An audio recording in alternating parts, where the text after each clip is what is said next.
Ano man ang ating mabigat na suliranin, kagaya ng sinabi sa atin ng Biblia, huwag tayong uurong, huwag anya tayong matatakot, huwag tayong masisiraan ng loob, huwag tayong malulungkot, mangamba, o kaya ay matakot sa pagkabahala. Ano dahilan? Sapagkat ang Panginoon nangako sa atin, hahayo siya sa ating harapan. Hindi niya tayo pababayaan, sasamahan niya tayo sa lahat ng sandali.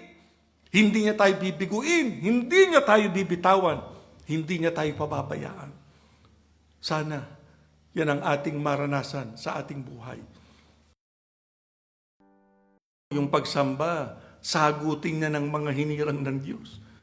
Kaya nga ang sabi sa atin ng Biblia, ako ay sasamba sa iyong banal na templo sapagkat tayo ang minahal unino ng Diyos.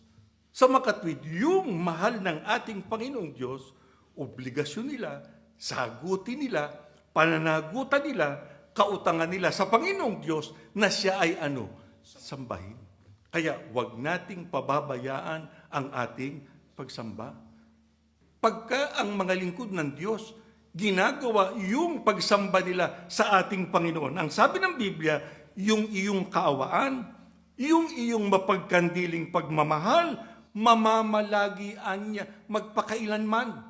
Ang sabi sa atin ng Biblia, bagaman ang Diyos gumagawang may kabagsikan, gumagawa rin siya anyang mayroong kahabagan. Hindi gusto ng Diyos na tayo mahirapan.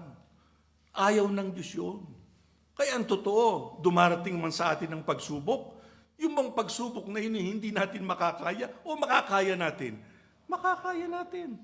Talagang ang Diyos ang masusunod kung kailan ibibigay yung kanyang pagpapala o yung mga bagay na ating kailangan. Pero anong dapat sa atin? Huwag tayong mainip. Huwag tayong mawala ng pag-asa.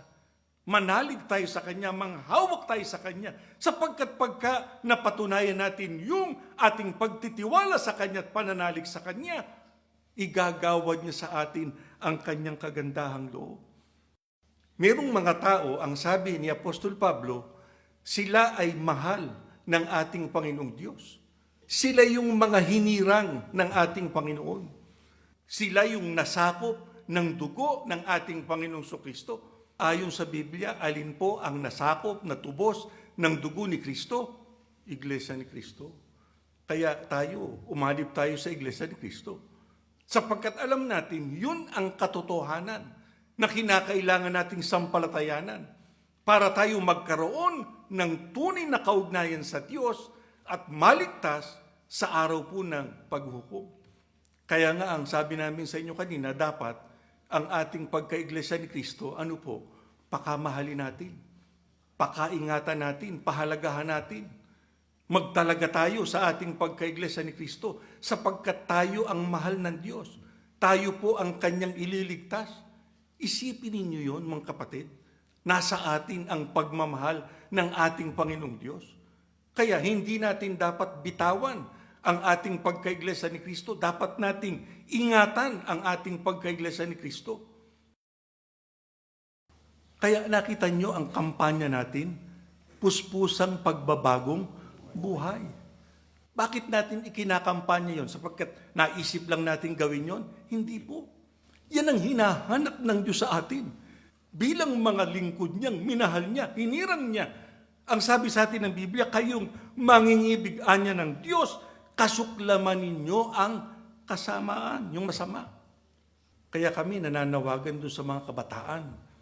Huwag tayong pumayag na tayo ay mahikayat ng ating mga kaibigan sa paggawa ng kasalanan. Tandaan ninyo, iglesia tayo ni Kristo. Minahal tayo ng Diyos. Hindi tayo pababayaan ng Diyos. Yung mga mabubuting hangarin natin sa ating buhay, ibibigay ng Diyos. Kailan? Pagka tayo namuhay ng ayon sa Kanyang hinahanap sa atin. Hindi magiging malayo ang Diyos sa atin kahit naggaano pa kabigat ang ating nasasagupa sa ating buhay kung tayo ay nagbabagong buhay.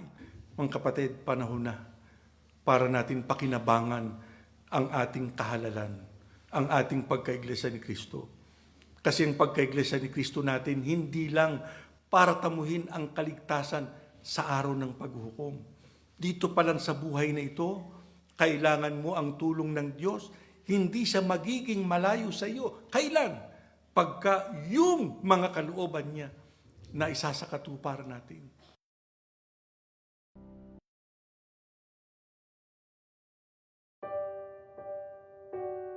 There is a strong feeling that religion all throughout the UK is declining very rapidly. Going to church was weddings, christenings and funerals. We can go to church at 9 o'clock in the morning. By 10:30, we're in the pub. The rise of the non-religious is arguably the story of British religious history over the past half-century or so. This statement comes from a report entitled The No-Religion Population of Britain, and it summarizes a very apparent trend all over the United Kingdom. Yet despite the nation's increasingly secular direction, there are some Brits who have turned to religiosity.